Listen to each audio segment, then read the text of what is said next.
Welcome to another episode of Research Yourself Before You Discourse Yourself. Happy Labor Day, everyone. Believe it or not, we're still going to protest regardless of the holiday we're going to celebrate with. I'm sure that people are going to have their own spiels of what kind of signs they have, what type of anger they can express with their distaste and the antipathy of the incompetency of Donald Trump. Even I got something to say too, so hopefully I'm gonna interview a few people about the topics about how is Donald Trump so incompetent in the face of danger, number one. Number two, the Election Rigging Response Act. Number three, the recent elected Natasha Johnson, which is from the Republican Party. And number four, Donald Trump's condition, CBI. Remember, his hands are bruised up. I don't know what kind of question I have for number five. So hopefully you enjoyed this Labor Day special. There's an intimate group of people around protesting and all. Well, let's see what everyone's doing right now, other than shouting their voices at the top of their lungs. Responsibly though, responsibly.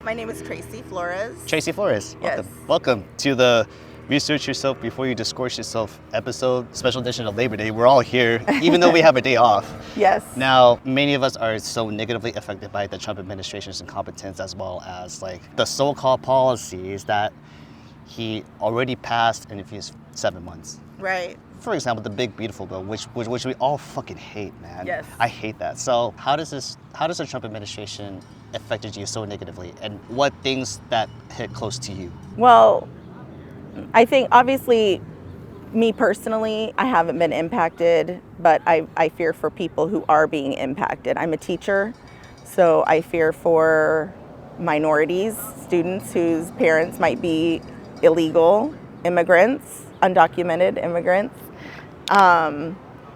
or even people. I mean, you don't even have to be undocumented at this point to be taken off the street. I just think, it feels like lawlessness. There's nothing we can do. It feels like there's nothing we can do to stop them at this point. They're just gonna do what they're gonna do, and it doesn't matter what the courts tell them. It doesn't matter what Congress tells them. I wouldn't give up on federal judges at this point, since there is a reason why former President Joe Biden has packed these federal courts to help preserve democracy for the side of the people, not Donald Trump though. Right. And because some of us are gonna have to step in to be heroes for these people, for those who want to make a living in America. This is all on us. We're the guardrails now. Just like how the guys from Positive America came to Norco. Oh right, yes, I was there. Yeah, where Congressman Ro has spoken to. Right. These elected officials all showed up. Many of them are Democrats, except for our own Ken Calvert, who also voted for the big, beautiful bill on H.R. 1, which is the most pathetic guy that he has been in Congress for 32 years. Yeah, we need to get him out. And there's a reason for that. Governor Gavin Newsom has signed into law the Election Rigging Response Act. Yes. Yes, so absolutely. We know what this means. We can get every single California House Republican out of Congress to bring in new, fresh faces in Congress to actually do work. So how do you feel about this move? Oh, I can't. I will be telling everyone I know to vote yes to get this passed. We need to. I consent to Tuesday, November 4th. So go out and get vote. Yes, definitely. I love it. Doing it in response to Texas, obviously. And they're redistricting. We need to do the same thing. And I think it's about time that we match their energy and sort of play dirty, because that's what the Republicans have been doing for the last 10 years, is just playing dirty. And I'm so glad Gavin Newsom is finally taking a page out of their book and doing the same thing. And it's, I can't wait for that to happen. And I cannot wait for Ken Calvert to get voted out finally. Yeah, even after way too long. Yes. Even though Newsom's gonna turn out soon, like the next person to hopefully be voted in is Katie Porter. She's she took on the first Trump administration, especially against billionaires. Like Jamie Dimon, the CEO of Chase. Right. Like, I'm sure you couldn't answer any of those questions about the shortfall of like a budget. That's like one of the incompetent people that, like, I don't know why Trump favors billionaires over us. Because he's one too. That's why. He's looking out for himself, and he's looking out for people who are like him. He doesn't care about you and me. He doesn't care about the, normal working class person. He cares about himself. And for crying out loud, it's Labor Day. Yeah. We have the day off. Exactly. He cares about rich people and making them richer. The, wealth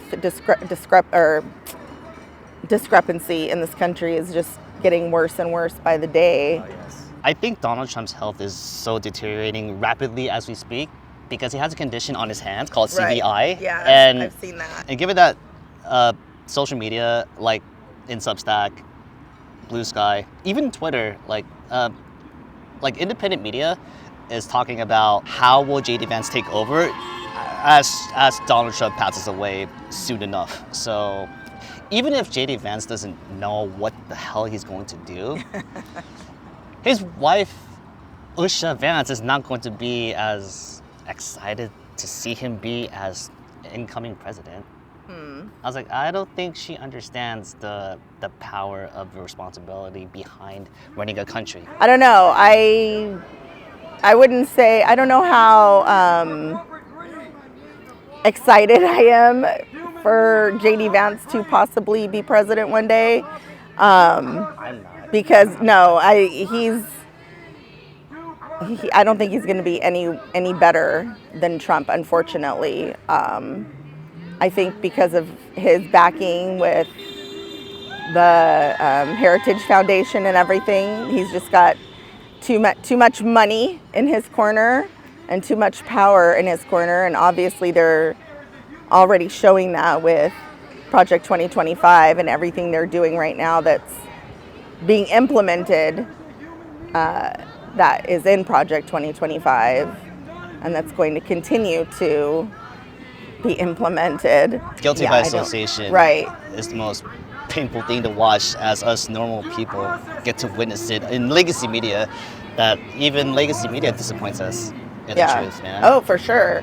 Yeah, I don't watch the news. I really don't. I get my news from smaller content creators on YouTube and Instagram and things like that. Aaron Parnas, of course. I'm sure everybody knows him. And Definitely. Shout out to the Midas Touch, by the way. Hey. Midas Touch, yeah, exactly. Like Brian Talakona is also helpful as well. Yes. I really don't count on any major news outlet to truthfully cover the news anymore. Even they have too much money to the point where like they don't even compensate the American people of the lies that they spew. Like Fox News, like come on, we're waiting for that $787 million lawsuit that they complained that the election was rigged. Like there's nothing wrong with those machines. Right. There's nothing wrong with those machines, man. So Tracy, I appreciate your time, and thank you so much for chatting it up. And I know we're enjoying Labor Day as we are. Yeah. While we're protesting. And hey, we're not backed by billionaires, assholes. Shit. Thanks so much for your time. No problem.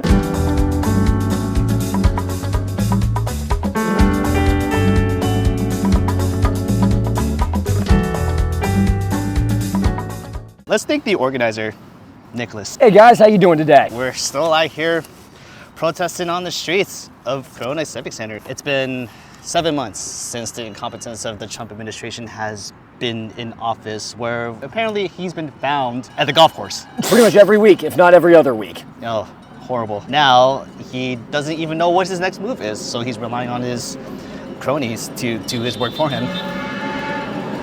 Oh. But we've got some great solidarity out here, and that's what matters most. Yes.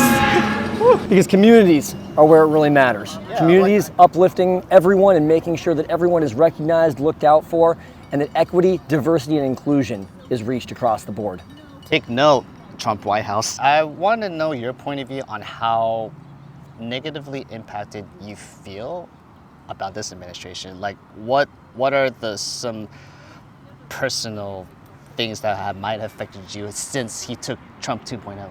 So I find that that's a really great question. Asking what has affected me individually, there are a multitude of things that have affected me, though not to the extent that they have marginalized individuals out here. And as an individual myself, I try to think as selflessly as possible.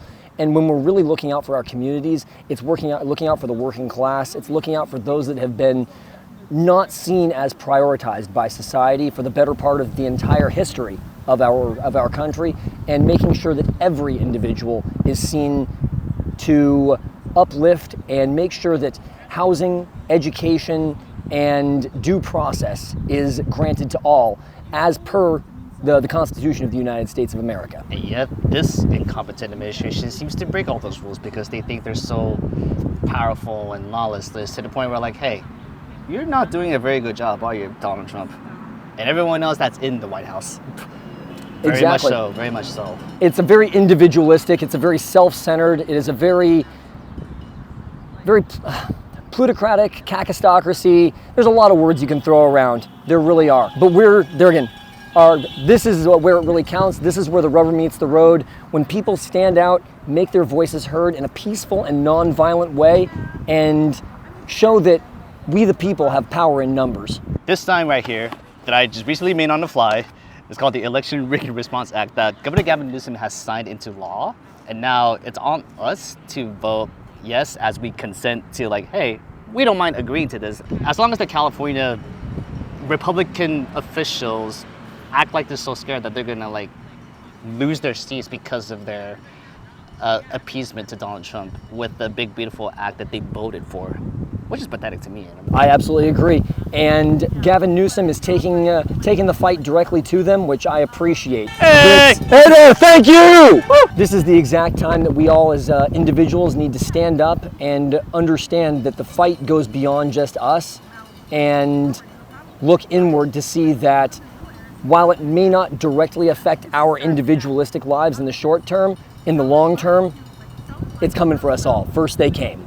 Hey! Yes, thank you! Gavin Newsom is pulling out all the stops, and now since he's going to be, like, termed out soon, we're going to have one more person to trust with our votes, Katie Porter. That's when we go door knocking. We make sure that everybody understands that this is not a partisan issue. It is a working class issue, because when it comes down to it, I may be left of center, but it doesn't matter what side of the political spectrum you lie on, we are all the working class.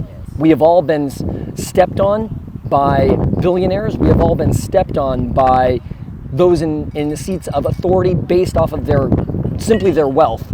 And when we the people come together, make it heard that due process is a right, housing is a right, healthcare is a right, we can move mountains together. And I believe individually we are all incredibly strong, but alone we beg, together we barter. And we're fucking tired of getting stepped on by those other assholes in Congress. Plus, like, the 1% of the billionaire class, like, we're not hurting you. It's just, like, you don't know how to distribute the wealth equally as much as you hoard the wealth all by yourself. I wonder how you feel about, even though Chris Schultz has lost the special election against Natalie Johnson, I'm sure there's still more work to be done even after the elected official already. And thank you so much for see being ya. here. Appreciate you. Bye. See you next time. While Bill Isaly is going to run rampant around the U.S.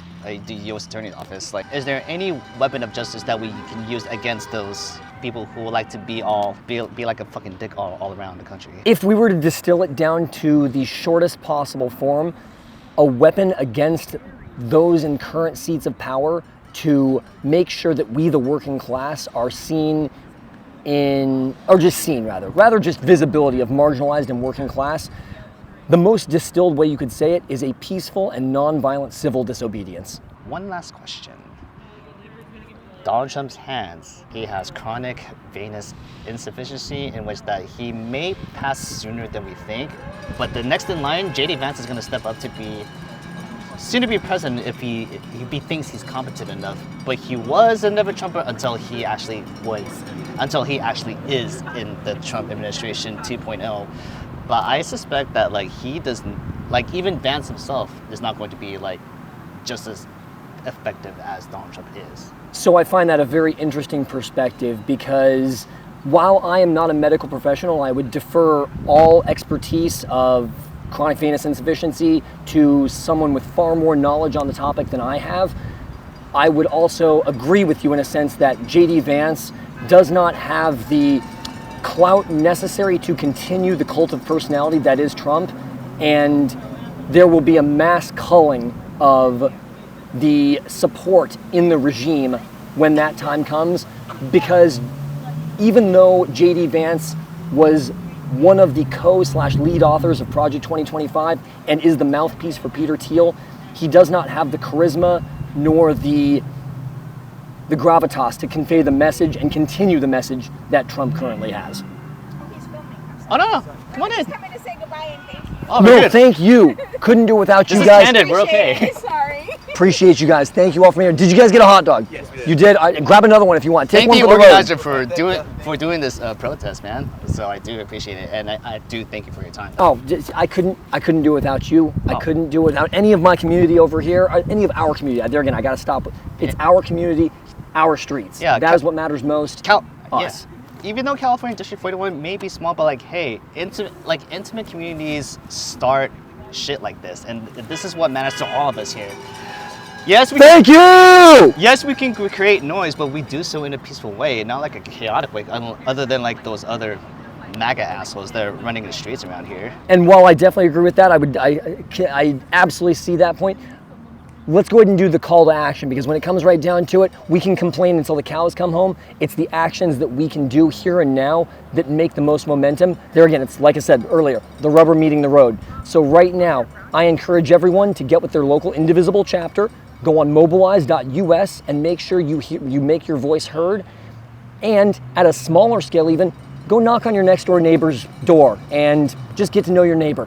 This is when we bring together and close the boundaries that are between people.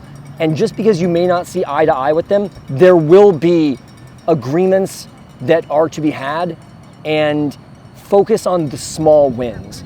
That is what matters most right now. The road is a long one. It is not a race, it is a marathon, and it's the small steps that we take here and now.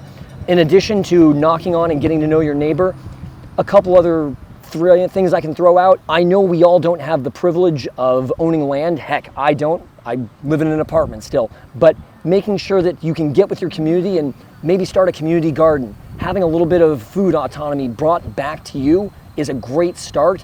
Get with someone who is your local green thumb and bring back the freedom garden of yesteryear. That's a great way to start. But like I said, get to know your neighbor, and not necessarily speaking, just listening.